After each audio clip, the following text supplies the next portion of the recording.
The Most Reverend Oscar Solis, Bishop of the Salt Lake Catholic Diocese, thank you so much for being part of Three Questions. It's my pleasure to be here, Bob. You're described as perhaps the closest thing that the Catholic clergy has to a rock star. I mean, your popularity in Los Angeles is legendary. Are you ready for a little bit slower pace here in Utah? I'm afraid about the term rock star. I don't know what it means. All I know is that I'm doing God's work that has been bestowed upon me, and I enjoy doing it in every place that I go to and assigned.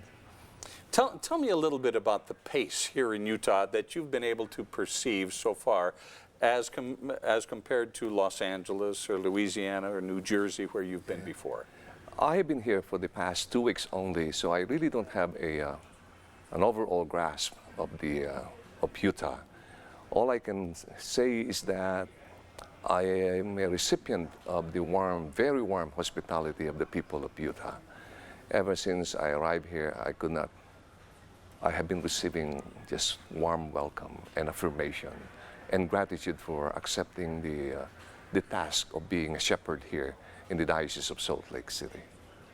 Now, you've broken new ground in the Catholic Church in that you are the very first Philippine American to be consecrated bishop. Mm-hmm. Now you are in a state established by pioneers. Do you feel like a pioneer? I feel like a missionary going to different places. I don't know if it is pioneer because there are missionaries who went ahead of me. As a Filipino American, it just so happened that I became a naturalized citizen of the United States. But in essence, I'm just a servant, a shepherd of God. So that is secondary of who you are, whether you're Filipino, Japanese, whatever nationality you are. The core essence is that you are God's instrument, you are God's servant to proclaim the good news to people. Yeah. You were ordained in 1979. Yes. Is that correct? Yes, Back April in the 28, 1979. Yeah. What led you to the ministry? There are a lot of many factors and variants. I would say that I have all the affirmation when I was young to develop that vocation in me. When people ask me how did you get your vocation? I heard it from my mom. I never heard God's voice telling me and talking and inviting to me. It was my mom who opened my mind to the idea of religious life, of being a priest. And it was supported by young priests, and my pastor in our church, being close to the church as an altar boy. And so I was exposed somehow and get to know the life of the church. And it brought joy to me. I was happy about it, and so I pursued it. Was it a hard decision for you? It was hard at first because at a young age, when I was 11, when I entered the seminary, the high school seminary, I really don't know what priesthood is all about. I know that they celebrate Mass and do good things, but I have no concept exactly of what life is all about as a priest. But in the long term, in the long run, with the 12 years of formation, I slowly grasped the whole understanding of what it means to give your life to God for the service of the people. Now, with the benefit of many years of perspective, how would you describe what you are doing now? What I describe is nothing new.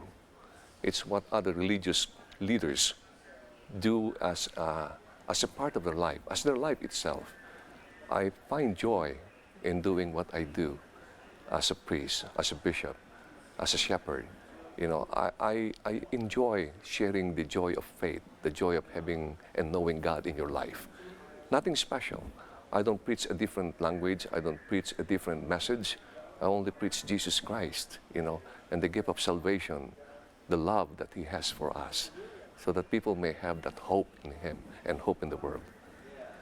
I've heard it said that if you want to make God laugh, tell Him your plans. I mean, in your wildest dreams, did you ever imagine that of all places you'd be sent to Utah and to the heartland of Mormonism? Well, I believe in God's humor all my life. Every time I plan to do something, boom, He said, "You fool." It's not your plan, it's mine. So I was always open. I'm always open to God's plan and God's ways and God's providence. And I don't choose. Wherever I'm sent, I'm ready. I'm willing to do what God has asked of me. What do you make of the Mormons so far? I find them very friendly. In fact, I met them firsthand during my installation. I was so honored to meet two of the elders, Elder Ballard and Elder Christopherson. And during the reception, Elder Isdorf as well, and other representatives of the LDS community, the public affairs people or representatives.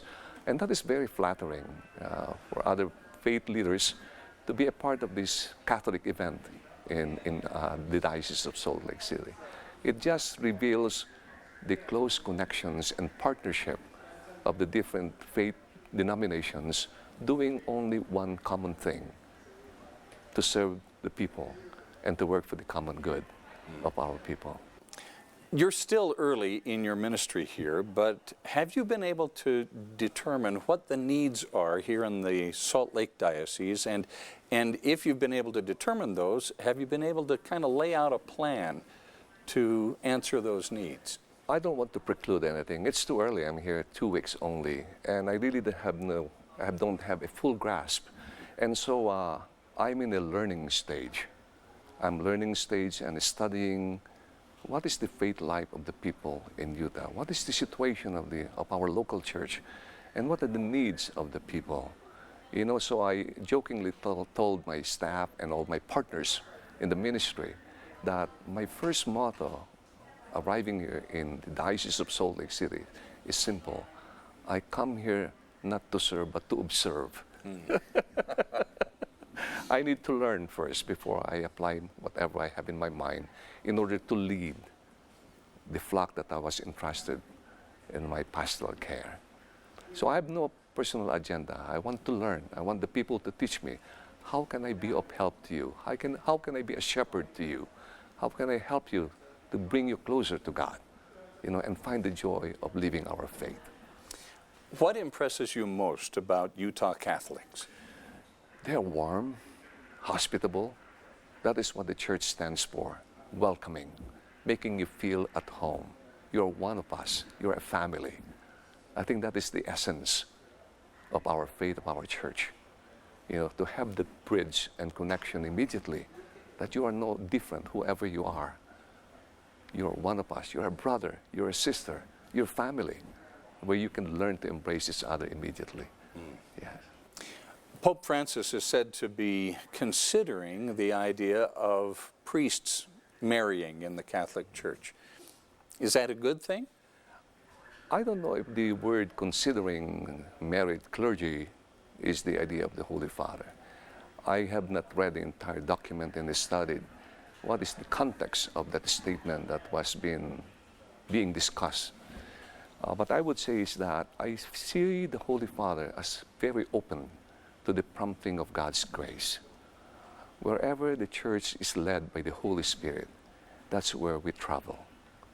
I don't know. I cannot answer that. I'll wait for our Holy Father to lead us to where the church is leading us into.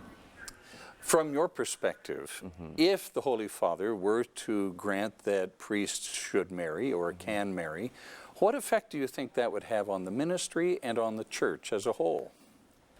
If ever that happens, that might be a great change somehow, because we are used to be living celibate life, our own life. Our tradition and our ministry and our celebrations are geared towards celibate or single life. Like, you know, for example, we dedicate ourselves totally to the work of the church. And so we don't have any other jobs because we do not provide for anybody else other than for ourselves. So if you marry, then it will be a different context then. You have to provide for a family. So there will be, I believe there will be some major changes if that happens. And I will address that when it comes. I don't worry about things that are beyond my reach yet. When you consider the statistics, when you look at the statistics, marriage is in decline, not only here, but around the world. People are fleeing organized religion. The 10 Commandments seem to be the 10 suggestions, and secularism is starting to gain ground. Right. For the clergy, is that overwhelming when you consider those things? It's not overwhelming, but we address the signs of the times. We're living in an age that you mentioned about secularism. So we try to impart the idea and value of the other realm of our life. We are not just here in this world, but we believe in an afterlife. It's not only about the worldly, but there's the spiritual realm, which is much higher than the worldly concern. So that's what we want to impart on them, to have an understanding that there's more beyond this earth. There's more beyond material things. Just like there is love that you cannot define, that you cannot see, that you cannot touch. But it's something that you feel, that's something that that can be expressed. So we want to open their minds and expand the perspective of life beyond the worldly. How do you do that? How do you reach out to a world that seems to be so worldly? We make them understand that there is deeper meaning and purpose in our life, more than the acquisition of material things. There are other things that can give you and bring you deeper joy, happiness, and peace. There are other things that the world cannot answer, that only God can give you and give you peace. Does God have a sense of humor? I believe so. I believe so. Just being here, I think God is laughing. Who would ever think I'll be in TV? I never thought about this being in TV, you know? Being a good host like TV host like you knows practically everything. No. You know? No. As you think about it, what evidence do you have that God has a good sense of humor? Well, choosing me as a servant, in spite of my naughtiness, my unworthiness, you know, and who would ever think I will be a priest, and much more someone who will be taking a sacred responsibility of leading a flock or a diocese.